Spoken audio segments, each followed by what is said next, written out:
an aggregate from all government departments. Unfortunately for the country, Museveni tends to speak more about history than the current state of affairs.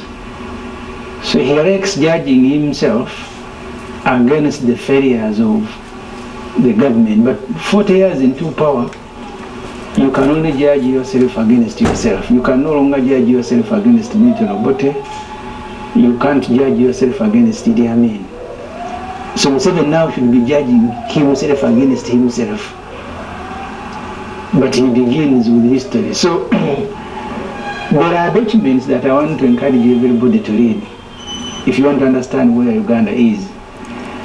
The population, the National Population and Census Report is one such a document that tells you where Uganda is today. And then there are several other documents. Recently I was reading, and I will make a reference to it if you allow, the Financial Capability Survey by Bank of Uganda. Let me begin with the figures in the National Population Census. Uganda has a population of 45.9 million people. 25 million of those, according to the Labour Policy 2011, are supposed to be working. 25 million. Only 9 have some form of employment, and I want to emphasize the word some form of employment out of 25, which means you have 16 million people who are not working. But even these ones who are working, because when Museveni is giving figures, he gives you global figures without telling you which work they are doing. I am in a constituency that has a number of industrial industries, from Azam to Daring to people earn 7,000 a day. The Bank of Uganda Financial Capability Report tells you that of the 9 million people who are working, less than 1% earn a million and above.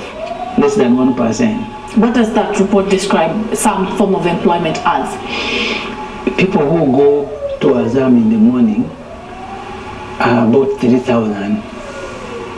They do all sorts of jobs. I have a company that is selling artificial hair in my constituency. So women who work there every day are just sorting those artificial hair and are given 7,000. But when Museveni is reporting to the country, he will tell you that about 1 million people, 700,000 are working in factories. That's what he will tell you. He will not go into the details of what they are doing in those factories. You need to come to Weyogere in the morning and see the queues streaming into Azam, streaming into Daring, and other factories that are there, earning 7,000 a day. The Bank of Uganda Financial Capability Report says 40% of those people who are working, the 9 million, earn 150,000 a month and below. So if you want to look at Uganda, let me use another statistics that is in the population census report. We have people who have degrees in Uganda. There are 600,000. This economy of Uganda does not have jobs for 500,000 people with degrees. Just 500,000. Those are the people who have degrees. People who 600,000 only have degrees, but universities have about 700,000 every year. No. I think Bakere has the highest number. They admit about 10,000 a year. So since independence, people who have degrees in Uganda are 600,000. Those with the certificate are 400,000. Those with the diploma are also about 600,000. So in total, people who have some qualification from certificate to diploma to degrees are 1.7 million in a population of 45.9 million people. But even those, small as they look, the economy doesn't have jobs for all of them, and you know it, Shamim, you are a journalist. They are in the Middle East working as maids with their degrees from Makerere, from Chambogo, from wherever.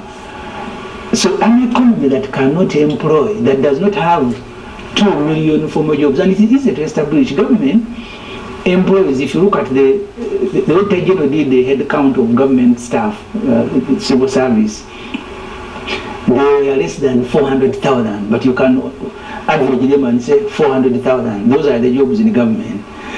If you want the formal jobs, they are properly captured by NSSF, because it is by law that if you have a formal job, they will submit your NSSF to the National Social Security Fund. At NSSF, on their register, they have about 2 million people, but monthly contributions average between 700 and 8,000. So those are the people who are in formal employment. When you add the one of government, so that's the Uganda's economy. That's the state of Uganda. One would expect that there could be some kind of growth to it if we are to speak about the employment levels or even the creation of jobs. In this running financial one that is closing, government said it would create about 845,000 jobs. What does the Treasury memoranda say? Has it been brought to you? Of course, because you speak to an audience that doesn't follow, but also that doesn't have access to all these documents, but even when they have access, they don't read them. I've been in Parliament. I read these figures that are in official government books, and even MPs are surprised. But each one has a copy. They don't read them, either they don't understand them. So that's just one aspect of the economy as Museveni has built it. People don't go to acquire degrees to go and sell jeans in Chikugo. That's not the reason they go to Makerere and Chambogo and other universities. But that's the sad reality of Uganda. 62% of the population is in agriculture. 62% is in agriculture. We are only 2% of those who are in agriculture are involved in irrigation. We are still depending on nature rainfall. This country endowed because we have the highest amount of rainfall, water sources. In Uganda, you cannot drive 50 kilometers, 50 miles, and you don't find a water body. But only 2% of the 62 who are in agriculture are doing irrigation. The rest depend on nature. In this budget, and you sit where planning happens. Yeah, my hands are tied. My hands are tied. I have made all these recommendations. Unfortunately, the parliament is full of NRM MPs. They don't understand the fact that they come from populations, communities that are agriculture. I represent an urban area. In this year's budget, which Museveni will be presenting on Thursday, there was a proposal by the Minister of Agriculture to buy tractors. At 300 billion shilling.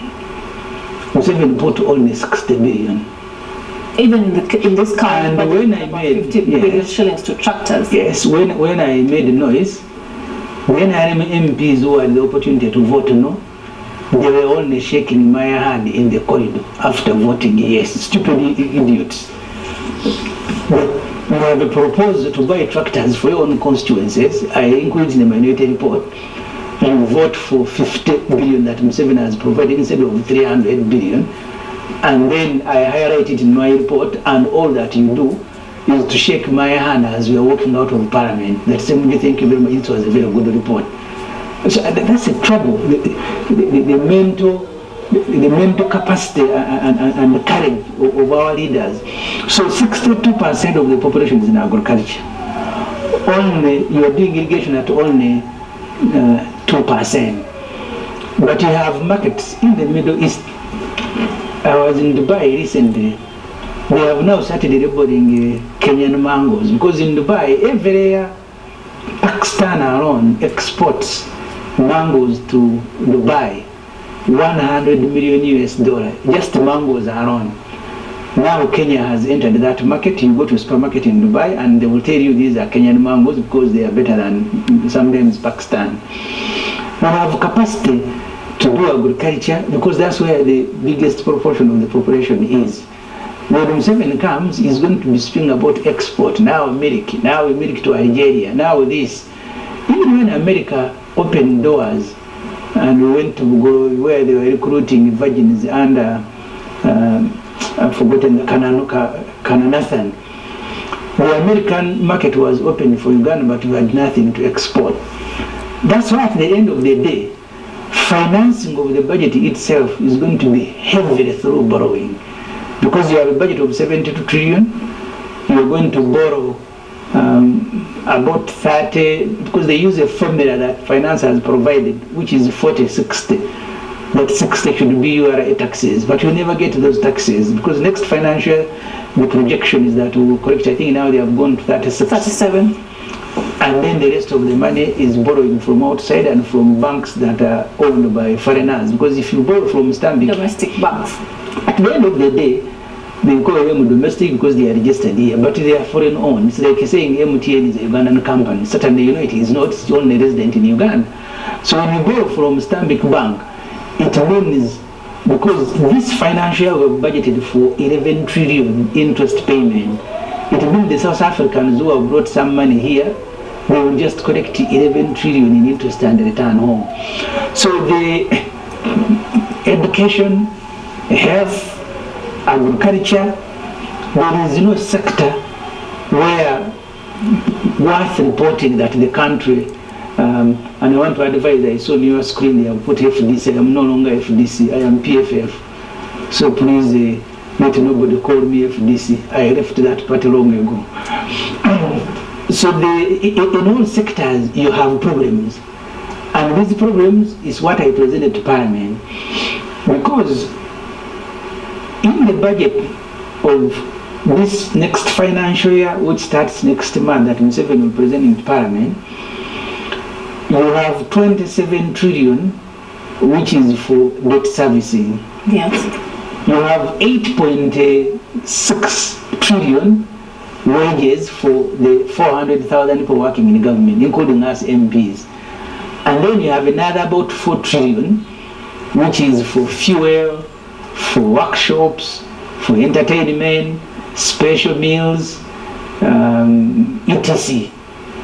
You are spending about 12 trillion, which is 16% of the budget, on 500,000 people. The rest of the money is for debt servicing. Look, in the road sector, the last time Katumba Amara made a presentation, I think it was made by Musa Echebe, the deputy, you have about 4 trillion in the budget, and I will see Museveni presenting the roads that are going to be done. I think Museveni likes drama, because contractors had abandoned sites, all of them, by January this year, because government owes them 1.7 trillion. So the money in the budget is actually to mobilize contractors to return to work. But Museveni is going to present it as new, then he will put a list of roads to be done, including roads where they are going to do visibility studies. Look, we have borrowed money to do roads, and I'll give you one specific one. The Jinja Expressway Southern Bypass that starts at Munyonyo, comes to Nambola, and then goes to Jinja. We borrowed over 300 million US dollars from African Women Bank 2 years ago. Construction of that road cannot start. Why?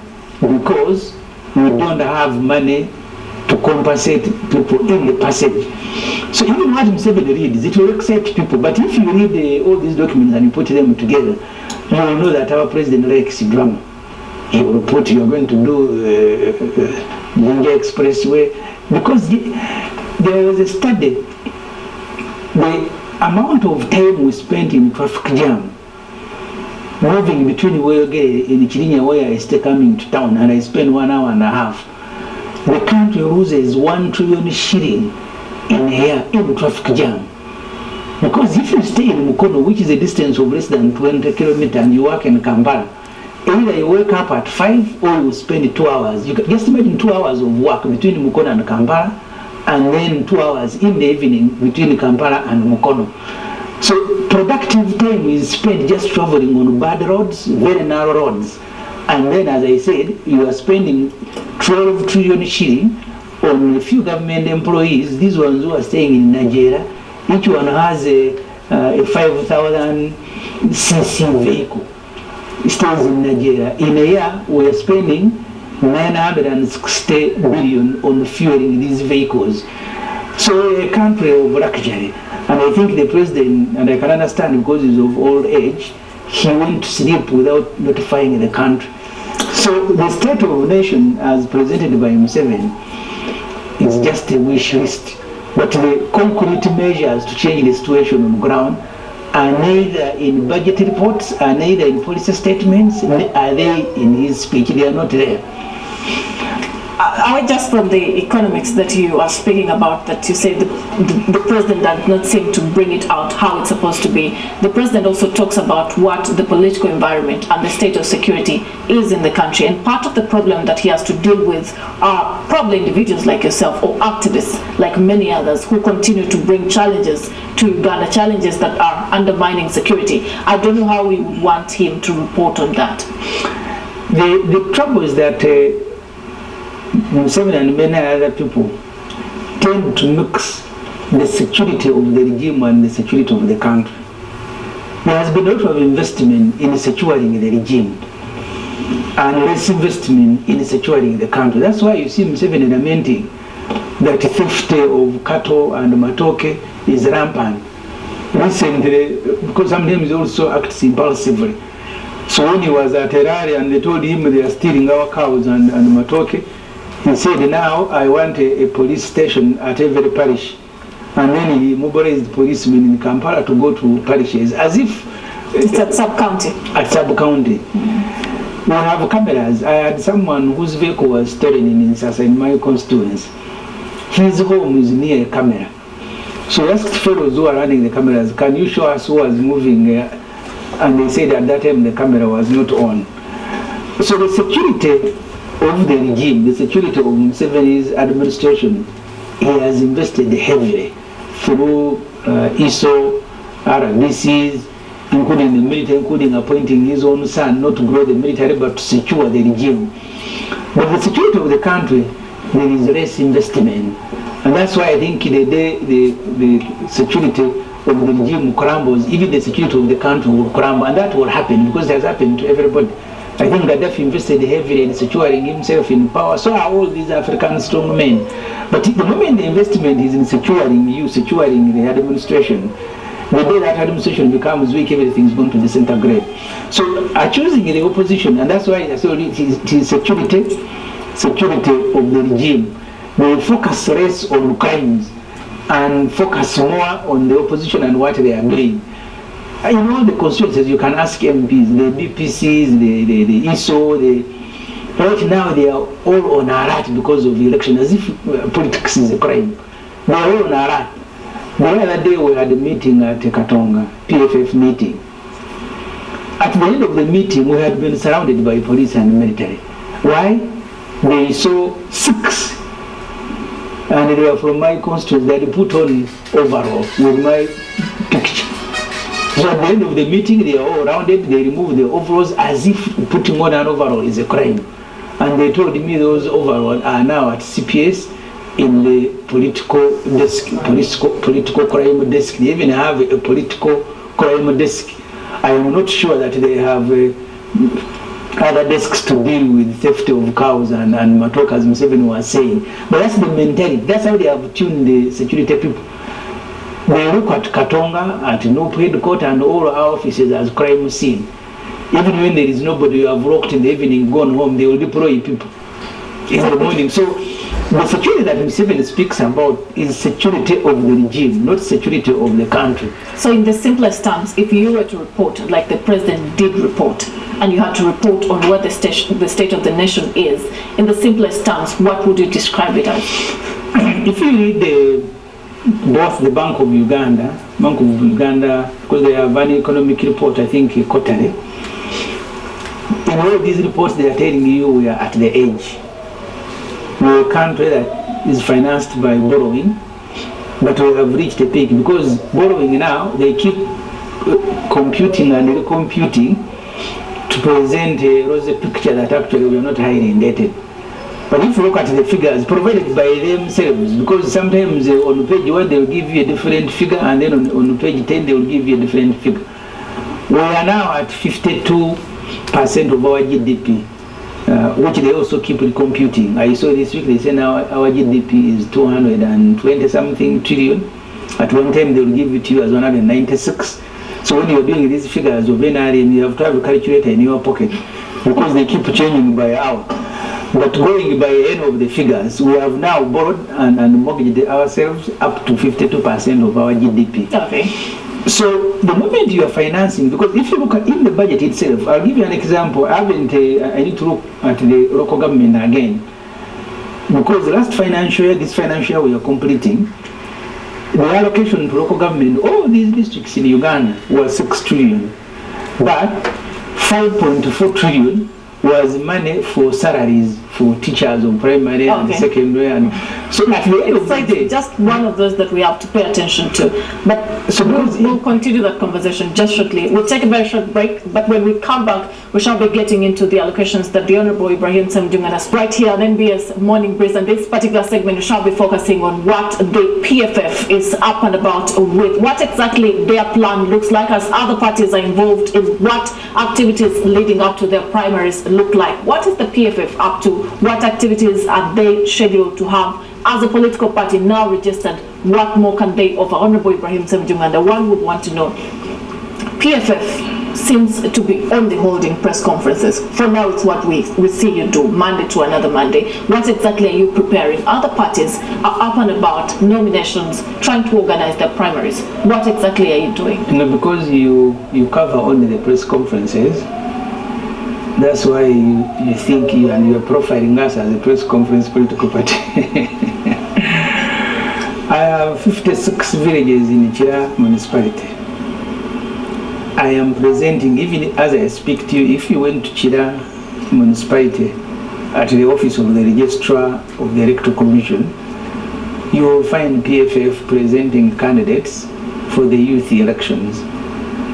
Last evening I was in a meeting with my leadership of the constituency, looking for all the people, because what people don't know is that these categories of special interest group, you actually mobilize them to contest. They are not interested because these structures only exist during elections and they become useless immediately after. In fact, the only activity they undertake is to choose councillors at a sub-county, at a municipality, at a district, the National Youth Council, and it ends there. The budget of the National Youth Council in Uganda is about 1.5 billion.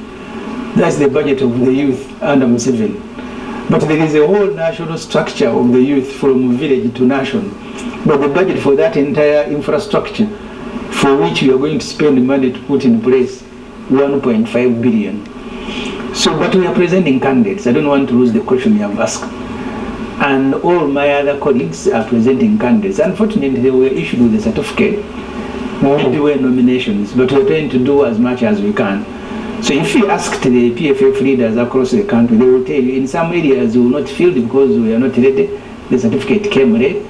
And as I've told you, even NRM in many districts, and I see that in Chira, to get the youth to be nominated, you have to urge them, you have to plead with them, because I have ever been on a youth structure when I was at Makerere up to level 2. Until I left Makerere, we never had a meeting, not even a 10 minutes meeting, but we were elected the village youth structure in Mitchell Hall, and then I went to up to LC2. So these categories we were presenting candidates. You may also have seen posters of PFF across the country. They have started coming up. We may not present all of them in a press conference. Yesterday at our press conference, I invited, because there are also people who are changing affiliations, joining us. And I presented a sample of those who came to attend the press conference yesterday. So because we are not necessarily a new party because we've been around, but we are an old party under reconstruction. While you might not have the infrastructure or even the structures yet for you to be able to take through the members that want to be part of the party and subsequently get into the different elections. What kind of processes are you going to undertake them through, considering that you do not have structures yet of the party itself? The structures are there. Eventually what happened, when we left the FDC, we shared some of the structures with people who stayed in Najanankombi. In my constituency, there is no structure, not even a 0% structure of Najanankombe. They all became PFF structures, so they are there. That's why we're presenting candidates. And so in many other areas. There are areas where I will stop. Yesterday, out in Karamoja, we are calling me. But sometimes you also have to assess where those who are calling you are with you or they are with both. Because at the moment, we are about 10 MPs who are active. We have our other senior leaders, of course, Dr. Resji is in prison, the Wafalas, the Musuma, and others.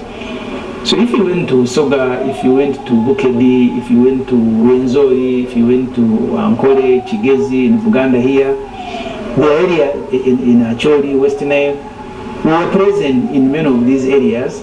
The structures are not complete. What we did was to allow these structures continue on an interim basis. You are right to say they are not there because we haven't formally unveiled them to the public, which we'll be doing, because we intend to have an inauguration of the party first week of July, and then we will have, because over the weekend we are sending stamps for the structure where they exit to do the nominations for the youth, elderly, and people with disability. But they will need to be rebuilt, because you can go, for example, let me start at the national level. We left Najanankombe, the party president stayed there. Two deputies came, the Honorable Lord Mayor and Honorable William Munzo. The chairperson Birigwa came with us, together with Honorable Kajinda, Honorable Salam Musumba, the others stayed. So that's the level of our structures, that they are incomplete according to the constitution and submit to the Electoral Commission, but they exist in some form. So we're going to reinforce them. There are people who are joining us.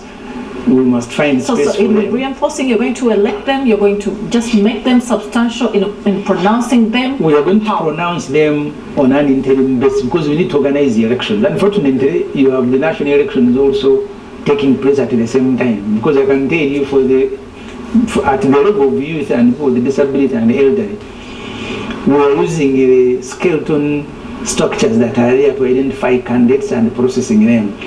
So, but also, I need to be frank with you, it is not possible that you will have all these structures, including NIM. They pretend, but they don't have them. In the last elections, if you came to the village where I am in Bukasa and Namatawa, you're supposed to elect a committee of 9 people with disability. In Namatawa, I had the chairman was FDC, but there are no people with disability in Namatawa to constitute a committee of 9 for all the parties. Interestingly, all parties identified one person. They all pleading with that one person to be their chairperson. I was able to win, and he became the FDC chairperson and also the chairperson of the committee for the elderly, including so the youth are available, the women are available, the elderly are difficult, people with disability completely difficult, because they are not as spread as the law requires that every village must have 9 people. So when we went to elect the people with disability, the committee is 9, but those who were present were 5. So they just shared the positions that are available and left. So these structures are helping us in identification of candidates. We may not be able, and the law on political parties allow, we may not be able to go through internal elections that require a lot of guidelines and preparation, financing including, but the structures where they exist will allow them to continue on an interim basis. And then when we are done with these elections, I think we will go through internal party elections to now constitute a permanent structure of the party. You are going to be baptizing cells on these positions, but also, not for us to get into the critical matters before court, many of you are part of a suit currently in the High Court. What's the certainty of survival of the PFF when all of you have that uncertainty around yourselves? We don't have anyone who has taken PFF to court, but ourselves. The leaders, you individually, you, the Lord Mayor, the Honorable Salam Musumba, about 9 You mean the case of Dr. part of a lawsuit? The Dr. Kizabes's case of treason and misprision of treason, we were shocked but not surprised that now they sought to add other people without adding them, because the only time we appear is in the summary evidence that the Honorable Salam Musumba was organizing us I think, to go and attend the meeting. I'm not even sure whether they are saying we attend the meeting, because I have never been to Brussels, I have never been to Greece. But in the summary evidence, we are ready to have either been invited or attended the meeting to help Dr. Besigye to overthrow government. So that concoction, the reason you see them not eager on prosecuting that case, I am very sure it will, like in many cases against Besigye, it will collapse. That's why they now want him to serve a sentence that has not been handed out by court. Because Besigye by yesterday had been in prison for 200 nights. Those are more than 6 months. And our job is so the intention is to make him serve a sentence, because they will not, these charges before a court will not end into a conviction. The only court that would have convicted Besigye was the one of Muhoozi Kainerugaba in the Machine of the military. I don't think, even if a judge is too sycophantic to this regime, there is no way you are going to pronounce Besigye, you're not going to sentence Besigye if a crime he has not committed, and they have no evidence. That's why they are still fidgeting. Tomorrow, on Thursday, Dr. Besigye will be back in Nakawa court. Why? There is an application by the government that they want to use his phones to correct evidence. So they arrested Besigye without evidence. Now they want to correct evidence against him when he's in prison. So that case does not bother me, because it has already collapsed. So in the eyes of the people that you must convince to be part of the People's Front for Freedom, there is uncertainty, because they do not know whether tomorrow yourself or the Lord Mayor and the others will be inactive inactivations of the party. But also, it will take you, one would think that it would take you that much, because you don't have that a lot of time to convince people to come and be part of the People's Front for Freedom, to understand the idea of People's Front for Freedom. One wonders how you're going to execute that in the shortest time possible. First of all, the uncertainty is evenly distributed. You've seen Muhoozi Kainerugaba, who unfortunately is the CDF. He keeps sending tweets. The most recent one was after that suspicious bomb went off in Munyonyi. He said, you noob, you work with the ADF. So what does that mean? I have seen Andrew Mwenda, who speaks for Muhoozi Kainerugaba, saying that noob sends people in Kenya to train on how to throw bombs. So all of us, as long as you are in opposition, before Museveni you are a suspect. They have a stock of crimes. They can arrest you. I have been arrested many times. I have been lucky that either I am accused of disobeying lawful order, being a public nuisance. I have been in court for more than 20 times on those 2 offenses, disobeying lawful order and being a public nuisance, and so many others. So I've been lucky. I'm not like Besigye who has been charged and accused of all the crimes as they exist in the law. So the levels of uncertainty are evenly distributed. Every political party that is not working with Museveni, the leadership will remain accused of a crime they have not committed. So that doesn't bother us around. It collectively bothers all the opposition. So as regards time and recruitment, the election period is self-recruiting. That's why I said yesterday that people came to our headquarters at Katonga and said we want to be your candidate for parliamentary and other levels. At this time, because the attention of the country is drawn on politics, you will have many people who are volunteering and coming up to join you. Others who are not denied chances in their own parties will end up, they will not even ask which ideology do you profess. As long as you provide an opportunity for them to be candidates, they will show up. That's why the real building of the party must happen outside an election campaigning calendar. Because around this time you will attract everybody, including those who can't mention the name of your party. And so are all other parties, from movement to NUP to PFF and all the other parties. So but from my experience, and I want the public to understand this, there has never been an election where the opposition collectively is able to field the candidates even for parliament. Because these numbers keep changing. It's only this year that the numbers for parliament haven't changed. But in the subsequent elections, towards the election, Museveni will create some 60 constituencies, dividing smaller ones. But there are also areas where you are not present. You will struggle to get candidates in Karamoja. The last time there was a by-election, when we fielded the candidate as FDC, we saw the candidate appearing with Museveni at Harare, and then she said, I am withdrawing. But in the areas where we exist, there will be candidates. The structures, as I said, they are there on an interim basis. They may be thin in some areas, we'll strengthen them, but that is a problem that all of us share. As I said in one of the programs here, you come to an area like Wakiso, where according to the latest report of the National Bureau of Statistics, you have 3.5 million people, 9 MPs.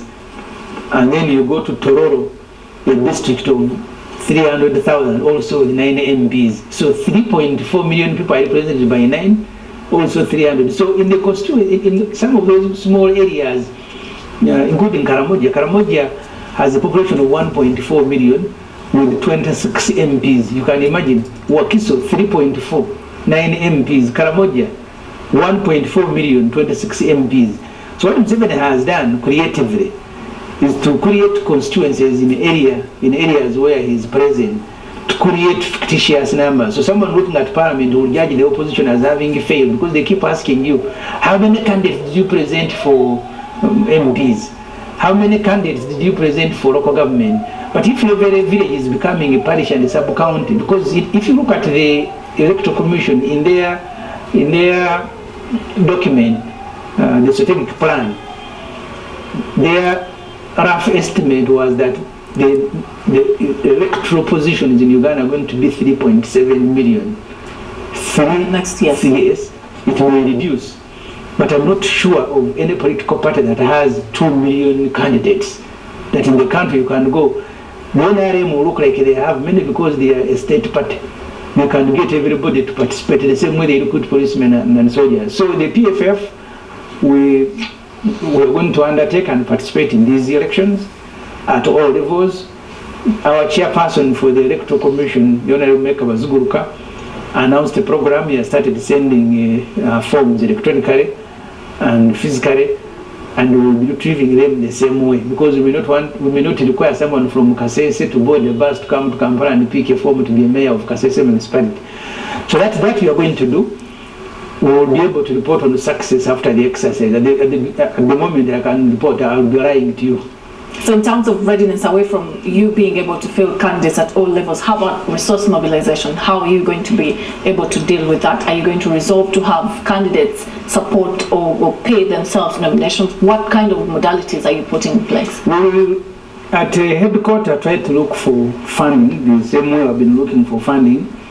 But of course you are impaired when your leader, Dr. Wesley, is in prison because he's the one who has been leading all these fundraisings, meeting different people.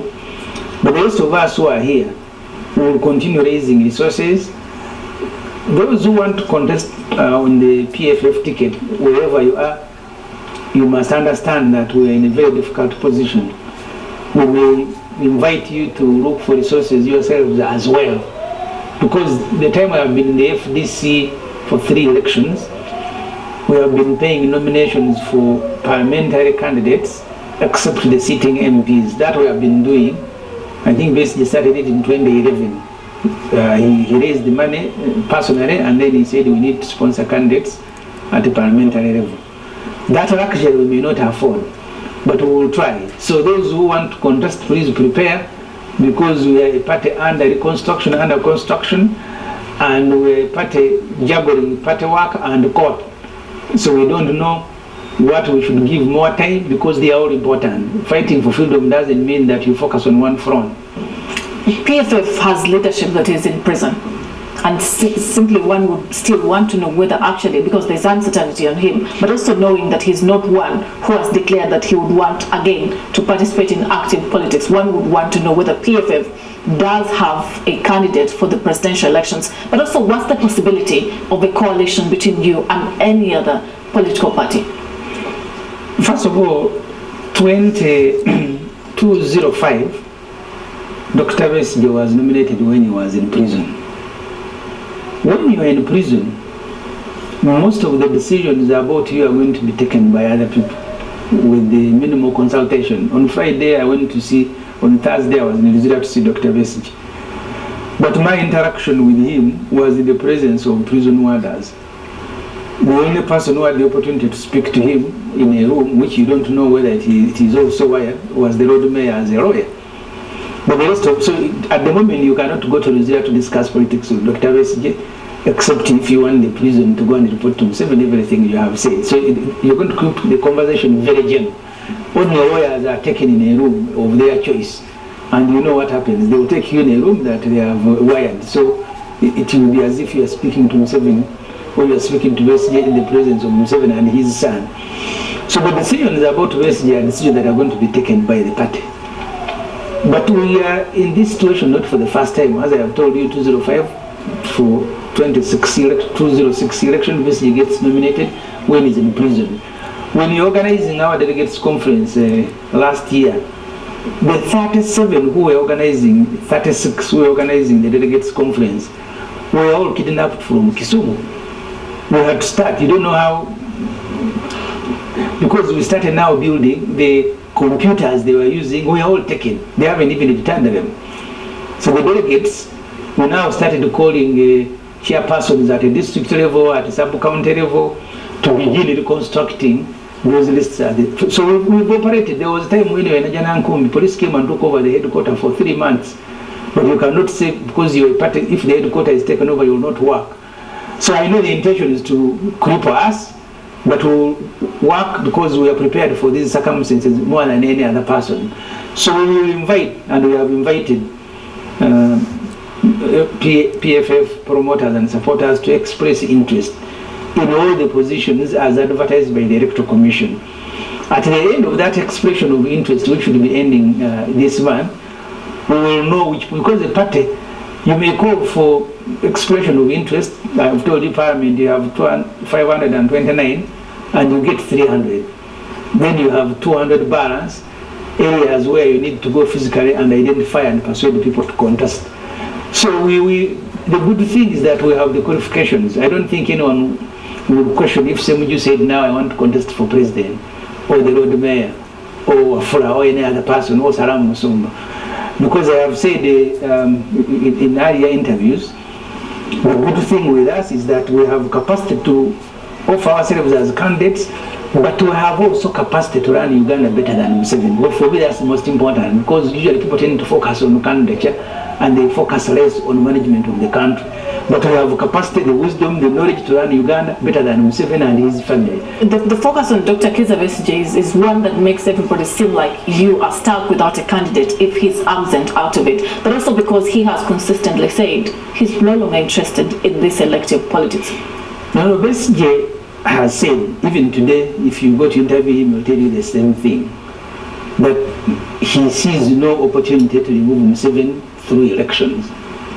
Even those of us who subject ourselves to these elections know that, even the population does, that these elections under Museveni you are going for war, and Kawempe can illustrate that better. That just in one constituency, Museveni can deploy Manga, SFC, JAT, police, RDCs, everybody. What about an election that is going to remove him from office? Who did Museveni deploy? If for Kawempe, just a smaller constituency, one of the 529, he can deploy everybody. So you are sure that this electoral commission, first of all, does anyone, except if you are insane, that the Amukama will go to either Chambugo or Nambole and then announces you a winner. So we go in these elections knowing that these are elections organized by Museveni and he will announce himself a winner. But an election is a platform. You mobilize the country. That's why for us, 2011, immediately after elections, we started walk to work, because other civic engagements must supplement this campaign period. If the population, you are able to raise the level of civic competence in an election year, and the population is able to take the things in their own hands, it is possible they can overthrow Museveni, and there is nothing stopping them, because Article 3 of the Constitution says if someone is breaking the Constitution, the country has a responsibility to use any means available to stop that person. That's why Dr. Besigye maybe is in prison, because he understands that these elections will be organized by Museveni, he will cheat them, he will announce himself a winner. So as you organize for elections, you're also mobilizing the population to say no to Museveni. Whether it happens during elections or after, it will depend on how much sacrifice the population wants to make. Thank you very much, Honorable Ibrahim. Just the last question is on the coalition, whether there is any conversations that you're having with any political parties. There's talk about you and NUP. We're uncertain whether the truth is that you are discussing on whether is there any sort of consideration of that. where you sit? We have been engaged in meetings because the challenges that we face, some of those challenges we collectively face. Group has people who are in prison, we have people who are in prison, charged with the same offense, either trickery by the military court, treason, misprision of treason. Of late they added even the aggravated robbery. So all these charges we face. Before we begin competing among ourselves, we have challenges that we have to deal with collectively. The trouble is the commitment of all of us. I have been involved in meetings before. Sometimes you give up and say to hell with meetings, because what looks simple, people make a hill out of it, and you spend a whole week discussing nothing. So we are involved in the discussion with at one time we had even coined the United Forces of Change, because we are individually vulnerable, but collectively, when we mobilize the population, we'll be able to overwhelm Mr. Museveni and his family. But building a coalition is such a difficult job. I have been involved in some of them, from IPC to TDA. You sit with colleagues in the morning, you are doing something, in the evening they don't turn up. Or when they turn up, they are... So I think, yes, there are discussions where they will be successful. I think the biggest problem in Uganda is that for every meeting you go to attend, it is candidates discussing a coalition. And when you have candidates discussing a coalition, if they don't individually have a chance to be the joint candidate, then they're going to tell you coalition is bad. And that's what I want people to understand. I have been in these meetings. So you go to meet a group, and they tell you that a presidential candidate, our candidate must be the candidate. In Chira, our MP must be the candidate. So they will, at the end of the meeting... Your personal interests within the party have superseded the genuine cause. It is what has killed all the discussions, all the initiatives, because these are meetings not of political parties, but of candidates. Can you imagine? The other day in TDA, Adamama Mabazu wanted to be a candidate, and Dr. Besji wanted to be a candidate. So you go out, you take a break, you take a week, you take a days, but as long as each person wants to appear on the ballot paper, every discussion you will stall. Either you, and that's what you, so it's not, things haven't changed. And I am one of those who are even reluctant to attend these meetings, because the outcome is almost predetermined. Every person on the table wants to be a candidate. If you say, for you will be candidates, for us we will support you, then there will be a coalition. But if you tell them, no, we need to juggle these things this way, then they say, no, after all, we are stronger than you. So that's where we are. And I don't want to lie to the public that, please, you guys keep waiting, there will be a coalition. Very difficult to build a coalition in Uganda. Thank you very much, Honorable Ibrahim Ssemujju Nganda. He is the acting or interim spokesperson of the People's Front for Freedom. It's one of the parties that will be involving in the general elections. But how do they get there? That's a big question that they'll be answering when they get to formally bring out what their structure